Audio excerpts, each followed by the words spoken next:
Pada yang tertanya-tanya, nak simpan emas ni sampai bila? Bagi yang dah simpan emas ataupun baru nak mulakan simpanan emas, mesti tuan-puan tertanya-tanya kan soalan macam ni? Jadi saya nak kongsikan tips daripada mentor. Boleh save dan share video ni untuk rujukan akan datang. Yang pertama, kita simpan emas ni untuk tabungan kecemasan keluarga sampai cukup 3 hingga 6 bulan pendapatan. Yang kedua, simpan emas sampai cukup tabungan dana haji ataupun umrah.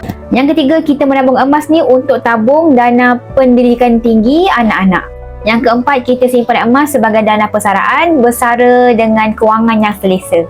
Yang kelima, kita simpan emas ni dengan konsisten sehingga kita boleh tukarkan aset sekecil emas kepada aset yang lebih besar seperti hartanah. Yang keenam, kita simpan emas ni untuk selesaikan hutang. Hutang pendidikan, hutang kereta, hutang rumah, hutang kredit kad, hutang peribadi dan lain-lain. Bila kita ada matlamat yang jelas untuk dicapai, barulah kita sentiasa bermotivasi untuk menabung emas secara konsisten.